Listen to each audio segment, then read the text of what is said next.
Students और teachers के अलावा बांग्लादेश की ऑपोजिशन पार्टीज भी इसमें जुट जाती हैं।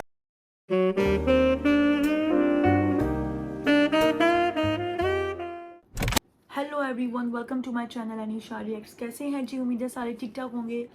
और जी, बांग्लादेश के बहुत सारे लोग मुझको देखते हैं, थैंक यू सो मच। और बीच में जब मैं जो है वीडियोस डाल रही थी तो मुझे जो है मैसेजेस आ रहे थे कि मैम बांग्लादेश के अंदर जो है वो नेट के इश्यूज़ हैं। और जब मैंने उनसे पूछा कि क्या मसला है तो उन्होंने कहा कि हम इसमें नहीं बता सकते क्योंकि जो प्रॉब्लम है वो बड़ी है, वो उस तरह से नहीं बताई जा सकती। मतलब ज़ाहिर है मैसेजेस पे इंसान नहीं बात कर सकता इतनी लंबी।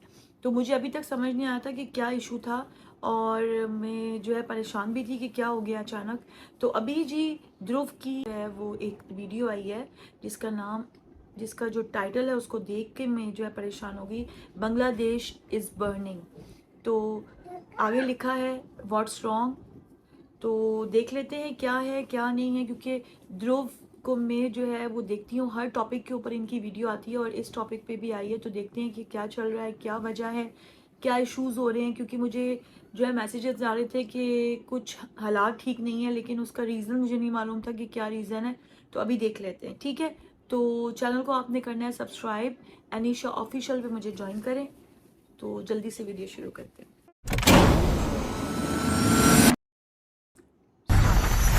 नमस्कार दोस्तों, पिछले महीने बांग्लादेश में भारी संख्या में स्टूडेंट सड़कों पर उतरे प्रोटेस्ट करने के लिए। शुरुआत में तो ये प्रोटेस्ट पीसफुल ही थे, लेकिन अब हालातों ने बड़ा खौफनाक और हिंसक मोड़ ले लिया है। बांग्लादेश में अब एक मिलिट्री कर्फ्यू डिक्लेयर कर दिया गया है। Troops on the streets, a strict curfew, a near blackout of communication. देश भर के स्कूल्स और कॉलेजेस को शट डाउन कर दिया गया है और बांग्लादेश की सरकार ने मोबाइल इंटरनेट सर्विसेज को भी सस्पेंड कर दिया। इन वायलेंट क्लैशेस में अब कम से कम 150 लोग मारे जा चुके हैं और हजारों जख्मी हैं। बांग्लादेश की प्रधानमंत्री शेख हसीना को अब प्रोटेस्टर्स डिक्टेटर करके भी पुकार रहे हैं। आखिर क्या कारण है इस सब के पीछे? आइए समझते हैं इस पूरी सिचुएशन को विस्तार से आज के इस वीडियो में।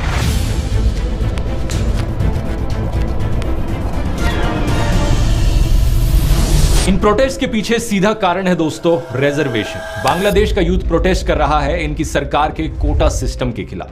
वो कोटा सिस्टम जिसके अनुसार 56% नौकरियां बांग्लादेश के पब्लिक सेक्टर में रिजर्व्ड हैं अलग अलग सेक्शंस ऑफ सोसाइटी के लिए। इसका मतलब सिर्फ 44% ऐसी नौकरियां हैं जहां पर मेरिट के बेसिस पर नौकरी मिल सकती है। ये सिस्टम इंडिया से काफी अलग है क्योंकि यहां पर मेजॉरिटी रिजर्वेशन कास्ट के बेसिस पर नहीं बल्कि फ्रीडम फाइटर के बेसिस पर हो रही है। इसे बेहतर समझने के लिए हमें थोड़ा बांग्लादेश की हिस्ट्री में जाना होगा। आजादी मिलने से पहले, जैसा कि आप जानते ही होंगे, बांग्लादेश पाकिस्तान का एक हिस्सा हुआ करता था। उस वक्त इसे ईस्ट पाकिस्तान करके बुलाया जाता था और आज के दिन के पाकिस्तान को वेस्ट पाकिस्तान कहा जाता था। उस जमाने में ईस्ट पाकिस्तान के खिलाफ सोशल डिस्क्रिमिनेशन हुई। मेजॉरिटी लोग यहाँ पर बंगाली बोलते थे और 10% से भी कम ऐसे लोग थे जो उर्दू भाषा में बात किया करते थे। लेकिन फिर भी वेस्ट पाकिस्तान ने उर्दू भाषा को इंपोज किया ईस्ट पाकिस्तान पर। इसके अलावा इकोनॉमिक डिस्क्रिमिनेशन हुई। देश के 59% एक्सपोर्ट्स ईस्ट पाकिस्तान से आते थे, लेकिन सिर्फ 25% इंडस्ट्रियल इन्वेस्टमेंट्स ईस्ट पाकिस्तान के पास जाती थी। नवंबर 1970 में जब भोला साइक्लोन आया, एस्टिमेटेड 3 लाख लोग मारे गए ईस्ट पाकिस्तान में। One of the deadliest tropical cyclones पिछली सेंचुरी का। World in 1970, a massive storm swept into the Bay of Bengal, drowning 500,000 people. It was one of the worst natural disasters anywhere. लेकिन waste Pakistan ने कोई ज्यादा effort नहीं किया relief provide करने में यहाँ के लोगों को। और इतना ही नहीं, पॉलिटिकल डिस्क्रिमिनेशन भी हुई। साल 1970 की इलेक्शंस में ईस्ट पाकिस्तान के पास 162 सीट्स थी, वेस्ट पाकिस्तान में 138 सीट्स थी। वेस्ट पाकिस्तान में लोगों ने अलग अलग पॉलिटिकल पार्टीज के लिए वोट किया, लेकिन ईस्ट पाकिस्तान में ओवरवेलमिंग मेजॉरिटी वोट्स गए सिर्फ अवामी लीग पार्टी को, जिसे लीड किया जा रहा था शेख मुजीबुर रहमान के द्वारा। इस इलेक्शन रिजल्ट का नतीजा यह होता कि अवामी लीग दोनों ईस्ट और वेस्ट पाकिस्तान पर गवर्न करती, लेकिन वेस्ट पाकिस्तान की जो मिलिट्री थी वो बिल्कुल ये नहीं चाहती थी। उस समय के पाकिस्तान मिलिट्री के commander in chief Yahya Khan ने इस इलेक्शन रिजल्ट को एक्सेप्ट करने से ही मना कर दिया। ईस्ट पाकिस्तान पर मार्शल लॉ इंपोज किया गया और रिस्पांस में शेख मुजीबुर रहमान ने एक सिविल डिसओबीडियंस मूवमेंट करी प्रोटेस्ट के तौर पर।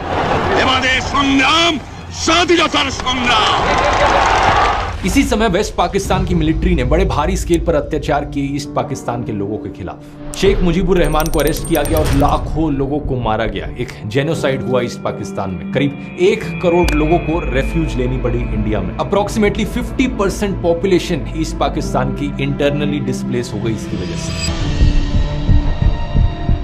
इसी के बाद ही था कि 1971 की बांग्लादेश लिबरेशन वॉर हमें देखने को मिली। ये वही वॉर थी जहां पर इंडिया ने मदद करी और बांग्लादेश को आजादी दिलाई under the prime ministership of Indira Gandhi.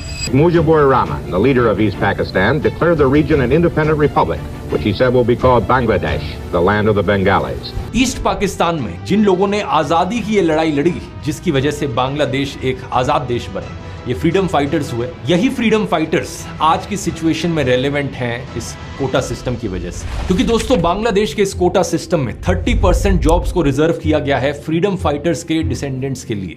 इसके अलावा कुछ और रिजर्वेशंस हैं, जैसे कि 10% औरतों के लिए, 10% जिला कोटा है बैकवर्ड डिस्ट्रिक्ट्स के लिए, 5% रिजर्वेशन है एथनिक माइनॉरिटीज के लिए और 1% रिजर्वेशन है उन लोगों के लिए जिन्हें फिजिकल डिसेबिलिटीज हो। इन सभी नंबर्स को एडअप करोगे तो टोटल 56% रिजर्वेशन बनती है, लेकिन मेजॉरिटी शेयर 56% में से है ये 30% फ्रीडम फाइटर्स का कोटा। इस आर्टिकल को देखिए, ढाका यूनिवर्सिटी में पढ़ने वाले 3rd ईयर इंटरनेशनल रिलेशंस के एक स्टूडेंट फहीम फारूकी, जो कि एक प्रोटेस्टर भी हैं, इनका कहना है कि ये प्रोटेस्ट बेसिकली कोटा सिस्टम की रिफॉर्मेशन के लिए है। प्रोटेस्टर्स चाहते हैं कि एथनिक माइनॉरिटीज वाली रिजर्वेशन और फिजिकल डिसेबिलिटीज वाली रिजर्वेशन को छोड़कर बाकी सारी रिजर्वेशंस हटा दी जाए सरकार के द्वारा। यहां पर ये फ्रीडम फाइटर्स वाली रिजर्वेशन सबसे इंटरेस्टिंग है, क्योंकि इसकी शुरुआत साल 1972 में ही हो गई थी, आजादी मिलने के सिर्फ 1 साल बाद। इनकी मिनिस्ट्री ऑफ कैबिनेट सर्विसेज ने उस साल एक ऑर्डर इशू किया था कि फ्रीडम फाइटर्स के लिए एक कोटा होना चाहिए। जिन लोगों ने अपनी लाइफ को रिस्क पर डाला, जिन लोगों ने संघर्ष किया अपने देश को आजादी दिलाने के लिए, उन लोगों के लिए 30% नौकरियां रिजर्व की जाए। नोट करने वाली बात यह है कि यह चीज सिर्फ फ्रीडम फाइटर्स के लिए एप्लीकेबल थी। बाद में जाकर 1997 में इस कोटा को एक्सटेंड कर दिया गया कि फ्रीडम फाइटर्स के बच्चों के लिए भी ये रिजर्वेशन दी जाए, और 2010 में फिर कहा गया कि उनके बच्चों के लिए भी ये रिजर्वेशन दी जाए। हालांकि एग्जैक्ट कोटा बाकी और कैटेगरीज के लिए चेंज होता रहा ओवर द इयर्स, लेकिन इन द एंड यही हुआ कि टोटल परसेंटेज 56% तक पहुंच गई। 2010 के इस ग्रैंड चिल्ड्रन वाले फैसले के बाद 2012-13 में एक बड़ी मूवमेंट भी हुई थी बांग्लादेश में इस कोटा सिस्टम के खिलाफ। इंडिया में जैसे यूपीएससी है, यूनियन पब्लिक सर्विस कमीशन का एग्जाम, ऐसे ही बांग्लादेश में है बीपीएससी का exam, Bangladesh public service commission. करीब 4 लाख ग्रेजुएट्स हर साल 3000 सिविल सर्विस जॉब्स के लिए कंपीट करते हैं बांग्लादेश में। काफी खराब हालत है और नौकरियों की सख्त कमी है।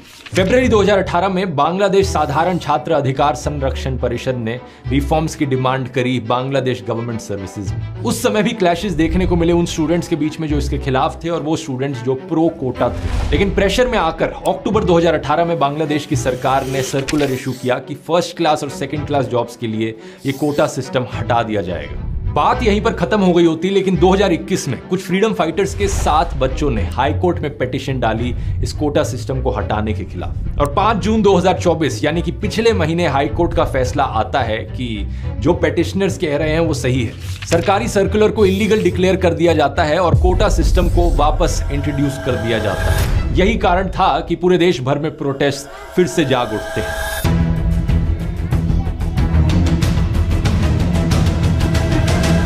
प्रोटेस्ट करने वाले स्टूडेंट्स कहते हैं कि ये कोटा अनकॉन्स्टिट्यूशनल है। ओरिजिनल कॉन्स्टिट्यूशन में कहीं नहीं लिखा गया था कि फ्रीडम फाइटर्स की अगली जनरेशंस को भी जॉब्स में रिजर्वेशन दो, और वैसे भी इसका क्या तुक बना। फ्रीडम फाइटर्स को रिजर्वेशन देना समझ में आता है क्योंकि उन्होंने संघर्ष किया था देश को आजादी दिलाने की, लेकिन उनके पोते पोतियों तक को रिजर्वेशन दी जा रही है सिर्फ इसलिए क्योंकि उनके ग्रैंड पेरेंट्स फ्रीडम फाइटर्स थे।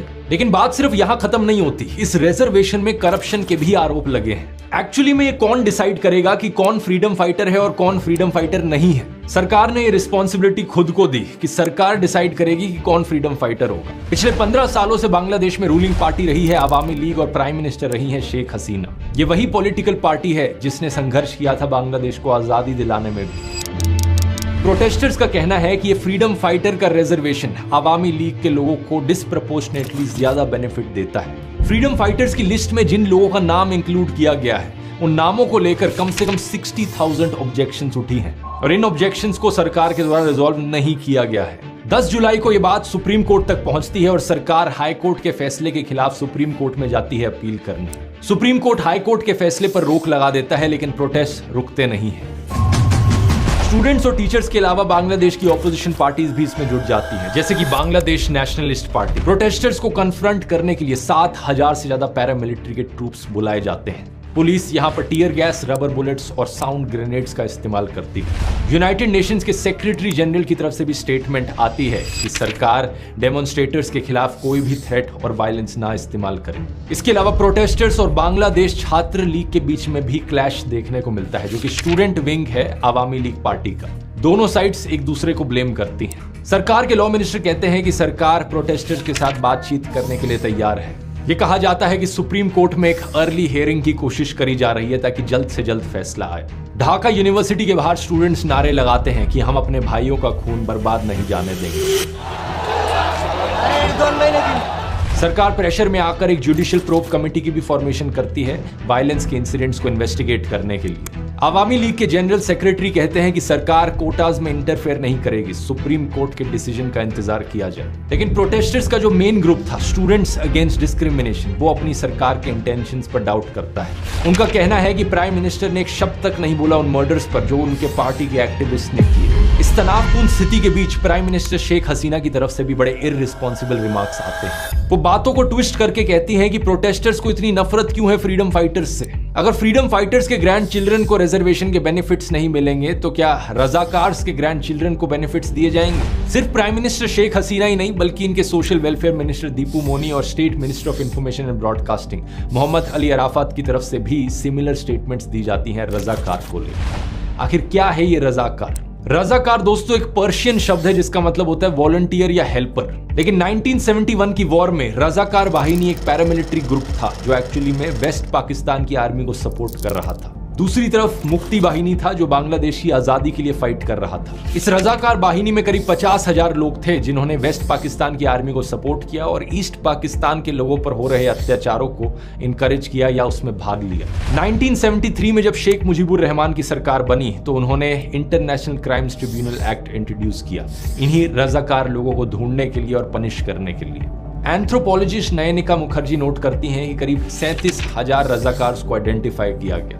इनमें से करीब 26,000 को माफ कर दिया गया सरकार के द्वारा और बाकियों को पनिश किया गया या तो जेल में डालकर या उनका ट्रायल अभी भी चलता रहा। कुछ ट्रायल्स तो इतने लंबे चले कि 2022 में भी रजाकार वाहिनी के 6 मेंबर्स को फांसी की सजा सुनाई गई फॉर क्राइम्स अगेंस्ट ह्यूमैनिटी। तो पॉइंट आप यहां समझ सकते हैं क्या है दोस्तों। बांग्लादेश में रजाकार का मतलब है गद्दार, एंटी नेशनल, देशद्रोही। और अगर कोई सरकार के खिलाफ प्रोटेस्ट कर रहा है इस रिजर्वेशन को लेकर, क्या उन्हें देशद्रोही कहना सेंस बनाता है? कोई सेंस नहीं बनाता। ये वही पुरानी स्ट्रैटेजी है कि सरकार को पसंद नहीं आया कि लोग सरकार के खिलाफ बोल रहे हैं तो उन्हें देशद्रोही घोषित कर दो। लेकिन सच बात तो यह है, जैसा अमेरिकन ऑथर और एक्टिविस्ट एडवर्ड एबी ने लिखा था, A patriot must be ready to defend his country against his government। एक सच्चा देशभक्त अपनी सरकार से भी अपने देश को डिफेंड करता है। डेमोक्रेसी का मतलब सिर्फ ये नहीं होता कि 5 साल में एक बार वोट करने चले जाओ।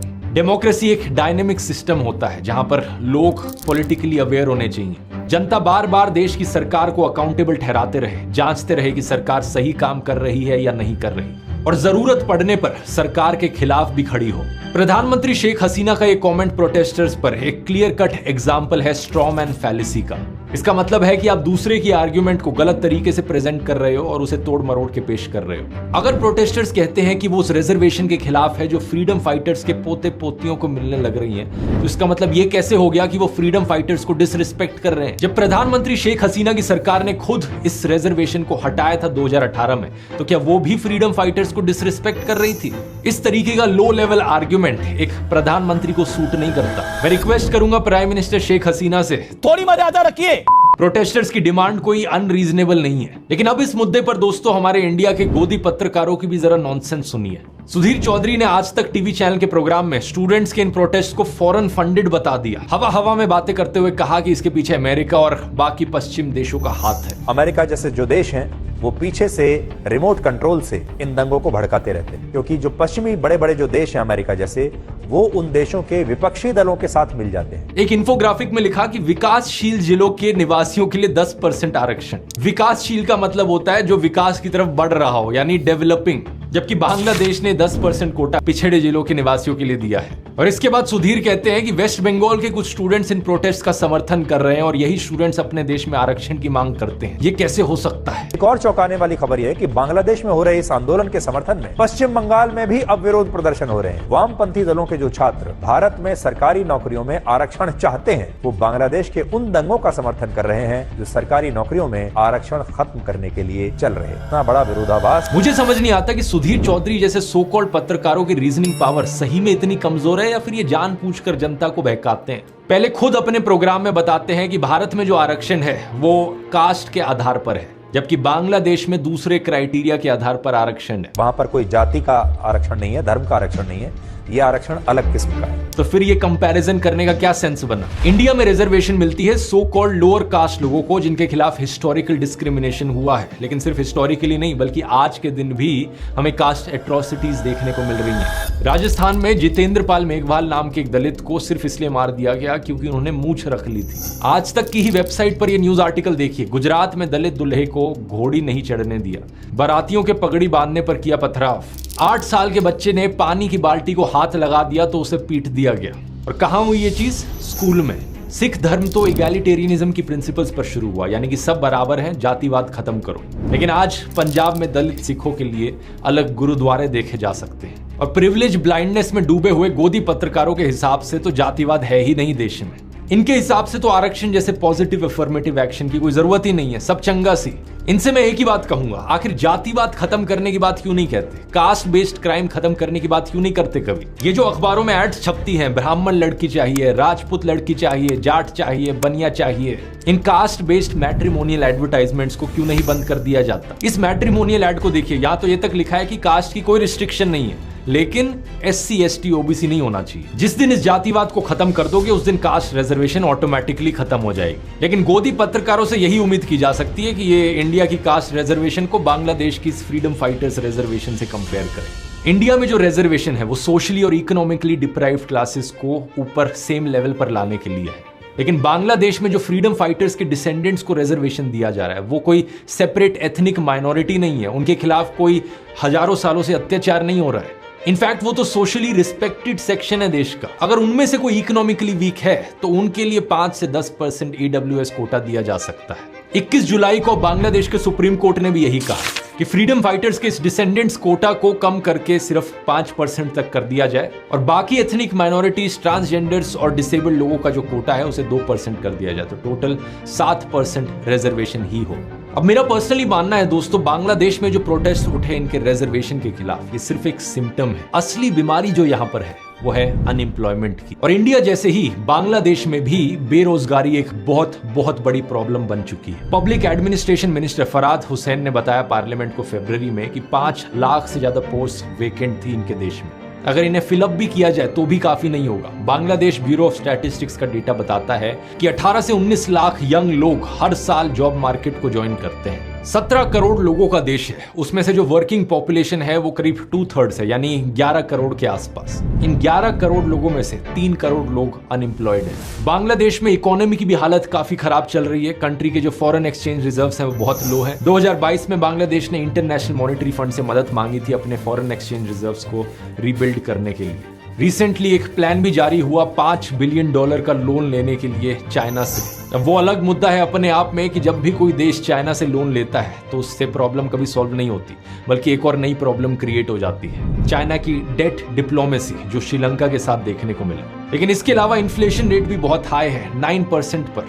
लोगों का खर्चा बढ़ रहा है और लोगों के पास नौकरियां नहीं है। तो रिजर्वेशन सिस्टम को इंप्रूव करना तो सिर्फ पहली स्टेप है। अगर लॉन्ग टर्म में यहाँ पर सोल्यूशन निकालना है तो सरकार को फोकस करना होगा जॉब्स क्रिएट करने पर। और इन इकोनॉमिक मुश्किलों के अलावा प्राइम मिनिस्टर शेख हसीना की पॉलिटिकल मूव्स पर भी सवाल उठाए गए। जनवरी में उन्होंने अपनी 4th कॉन्जिक्यूटिव टर्म जीती, लेकिन इलेक्टोरल रिगिंग के बड़े बाहरी आरोप लगाए गए थे। इसी प्रोटेस्ट में पोस्टर्स और स्लोगन्स भी देखने को मिले जहां पर उन्हें डिक्टेटर बुलाया गया, जैसे कि ये स्लोगन, तुई के अमी के रजाकार रजाकार, के बोलचे साइराचार साइराचार। इसका मतलब है मैं और तू कौन, रजाकार रजाकार। ऐसा किसने कहा?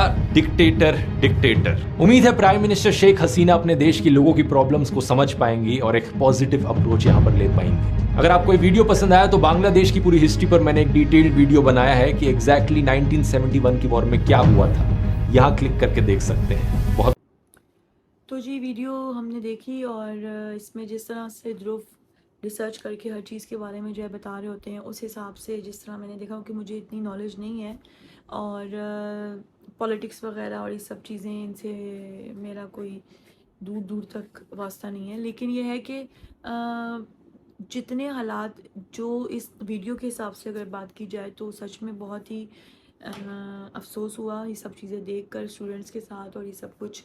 लेकिन खैर उम्मीद है कि जल्दी से ये सारी चीज़ें और जो भी चीज़ें हो रही हैं, जो भी कहीं ना कहीं गलत हो रहा है, तो वो सब चीज़ें जल्दी से सॉर्ट आउट हो जाएं। और क्योंकि इसमें जो बताया गया कि फ़ोन्स वगैरह, नेटवर्क्स और सारा जो है नेट सिस्टम भी जो है बंद था, जिस तरह मेरे पास मैसेजेस भी आ रहे थे बांग्लादेश से। और जब मैंने वीडियो डाली, मैंने आपको जो है वीडियो के स्टार्ट में ही बताया था।